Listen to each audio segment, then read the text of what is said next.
Welcome to Our Girl Relationships.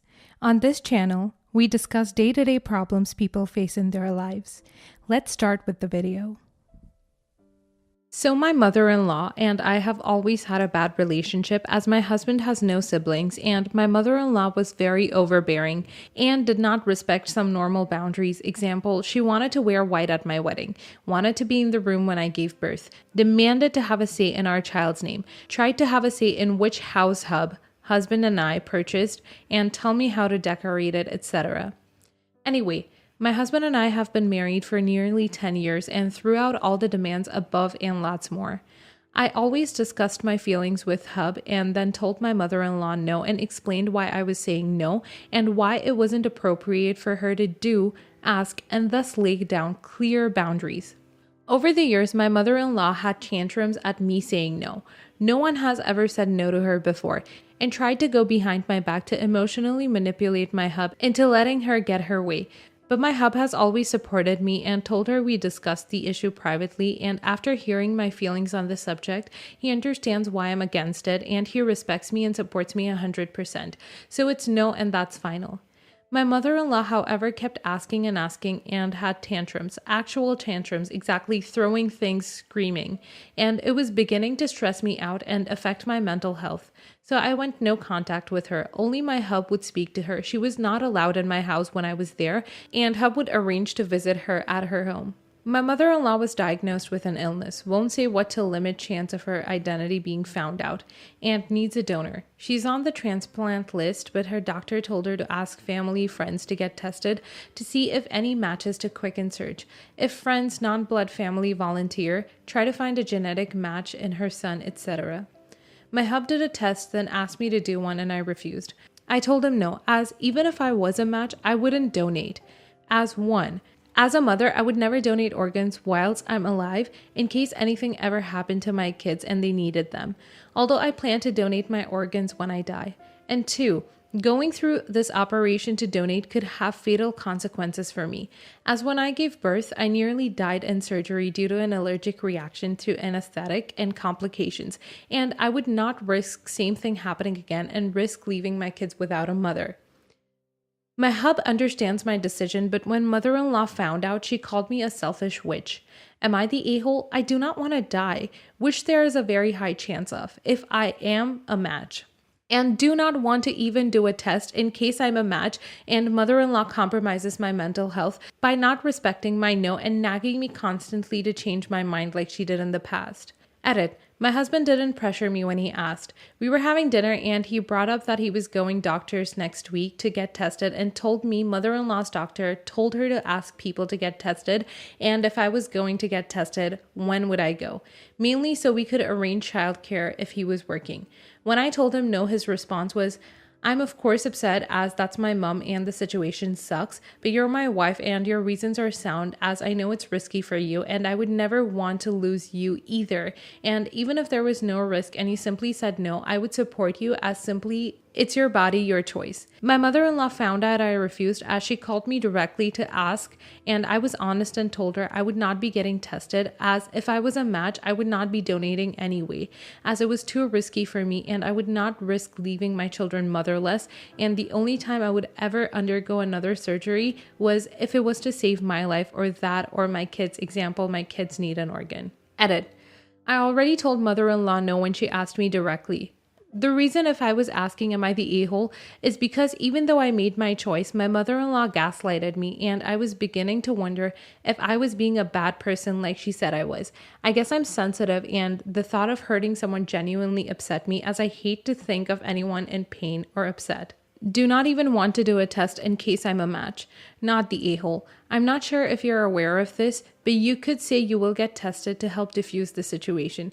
Then tell the doctor that you're being coerced into testing. No doctor will let you donate an organ if you don't want to, even if you are a match. The doctor will simply state that you're not a match. Edit. I'm seeing a few comments back saying this would make OP a liar. It absolutely would not. Donating an organ isn't just about a biological match. They assess your psychological compatibility too.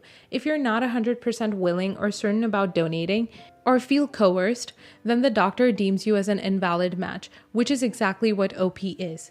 Not the a-hole. I work with people that need organ donations as well as people that donate their organs, and never have I heard someone that needs an organ say people are selfish for not getting tested for me. Typically, it's people saying things more along the lines of, I can't ask my kids to do that. It's too much for someone with kids to be put up with when they have XYZ going on.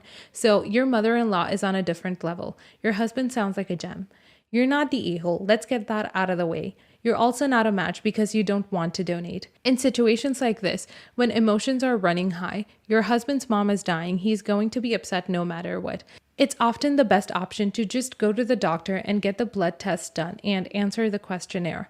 About 6 of those questions are, do you want to do this, like for real, rephrased into different formats? If you answer no to even one of those different phrasings, you're classified as not a match. That is what the doctor will tell your husband, that you're not a match, not suitable to donate. Because you're not, that makes the whole problem go away. Again, you don't have to do this. You don't have to go through the motions. You're not an a-hole for straight up saying no. This is just an option for you if you need one to make your husband feel better. Next story. A bit of context.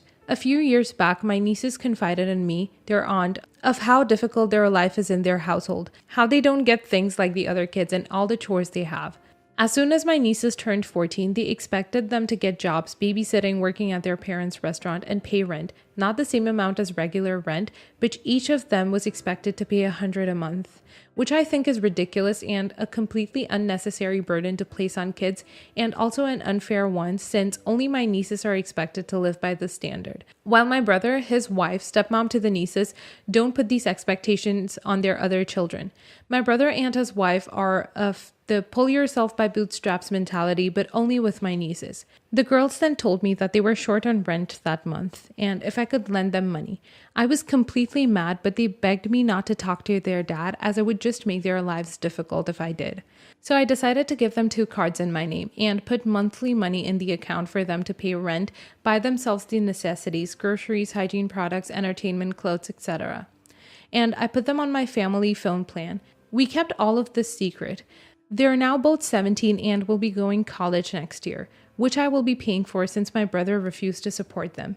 A few days ago, the girls got into an argument with their stepmother as she wanted them to share their car, which I got as a birthday present, with the other kids, and it was a big one.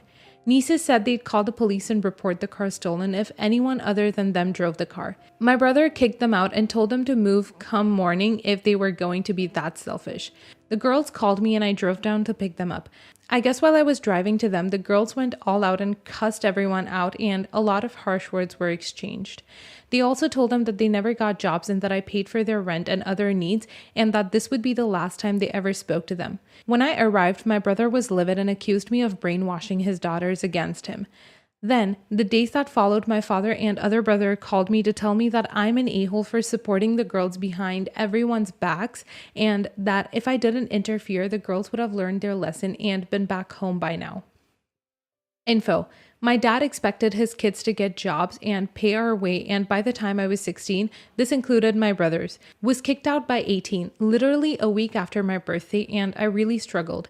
Instead of my brother rejecting that parenting style for his daughters, he reinforced it, but his wife won't allow him to do that to their kids. My niece's mother died due to an accidental overdose. She was addicted to prescription pills. I never contacted child services as they're useless. Someone did anonymously report them, and it took social workers a whole year to check things out. When they did, all they did was confirm the kids weren't beaten, that food was in the house, clean clothing, and that they had bedrooms.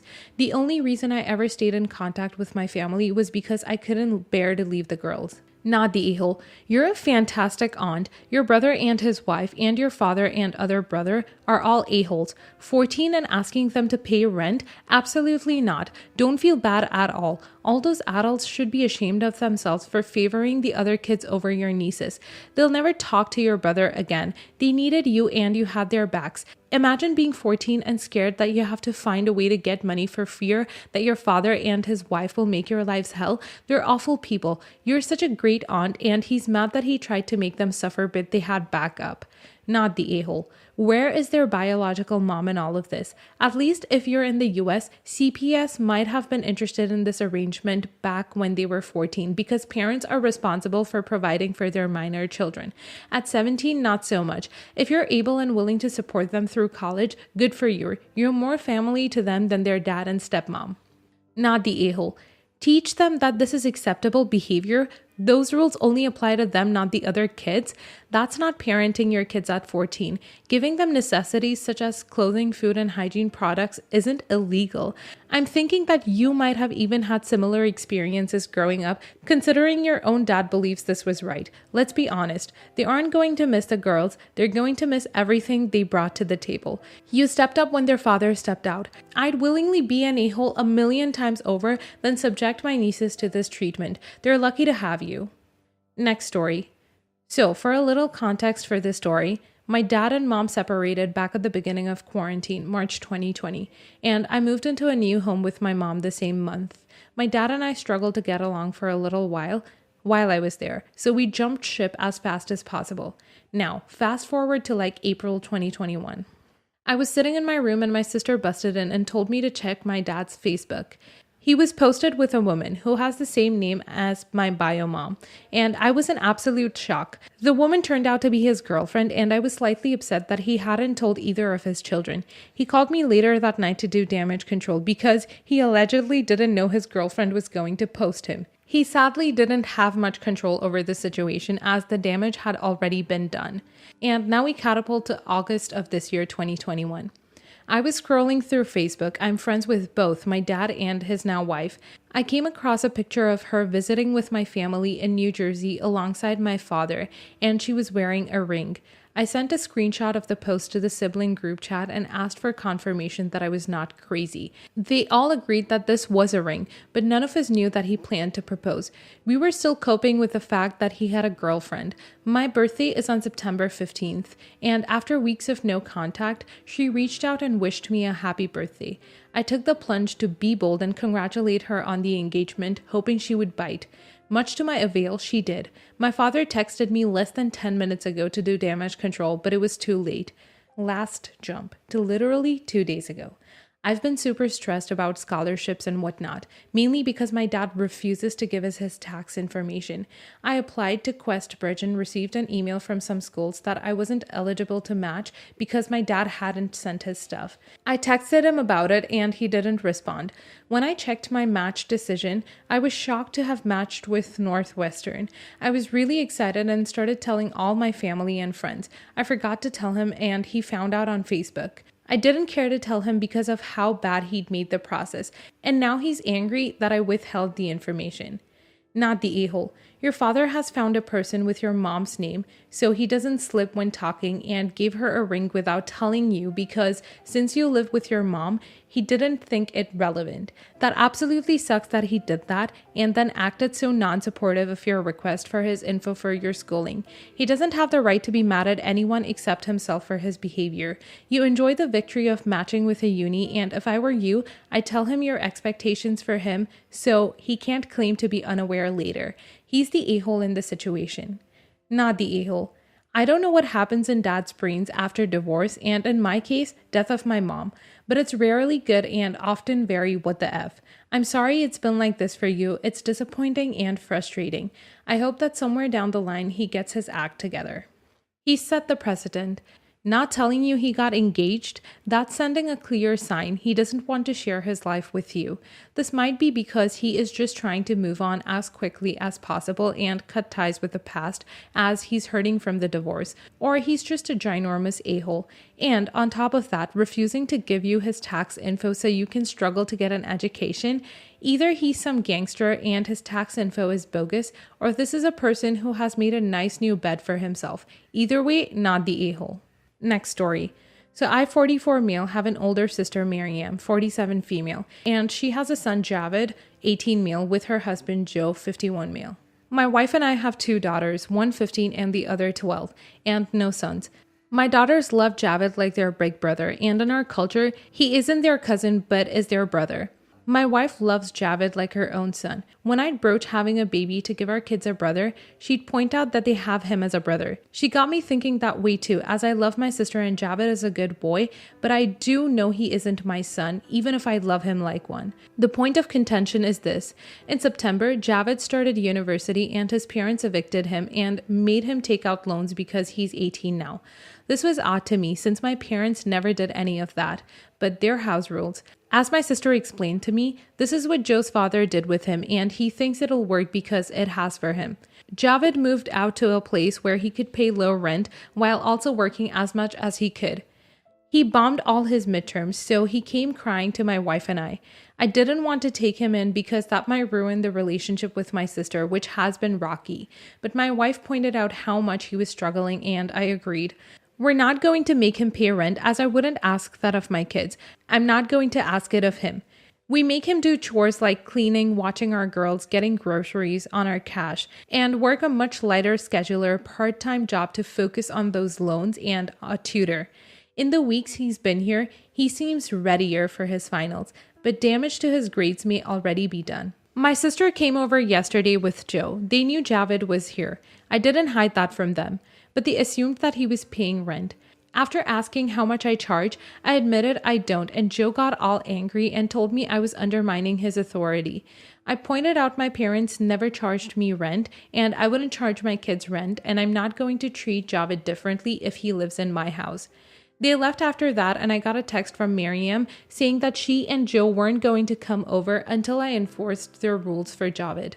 I feel like an a-hole because I do love my sister and I don't want to cause her difficulties, but I don't want Javid to go down the wrong path since what was happening before was not working for him. Not the a-hole. It's your house, you make the rules. They also don't have authority over your nephew since he's an adult, and they made that clear by kicking him out when he turned 18. They don't get to kick him out and dictate how he moves forward. For whatever reason, your brother-in-law is hell-bent on making sure his son struggles and has a rough start in life. Maybe he believes it'll help him build character, who knows? Or maybe they don't want to look like bad parents since you're helping him and they're not. Regardless, you're doing the right thing by helping your nephew so he doesn't fall behind. Absolutely not the a-hole. He's 18 and they kicked him out. Their rules no longer apply. I applaud you and your wife for taking him in and providing for him better than his parents. Your sister and her husband care more about doing things the way Joe did it, rather than focusing on their child's success. University costs have skyrocketed since Joe was in school. The fact that he managed then doesn't mean he could today. They are the a-holes, not the a-hole. The only a-hole in the story is Joe. College in the 80s was a bargain compared to now, and rent as well as buying a place was easy. You show empathy and compassion towards a struggling teen where the parents can't be bothered to step up. Next post will be from your sister in the parenting subreddit titled, "Why won't my son talk to me anymore?"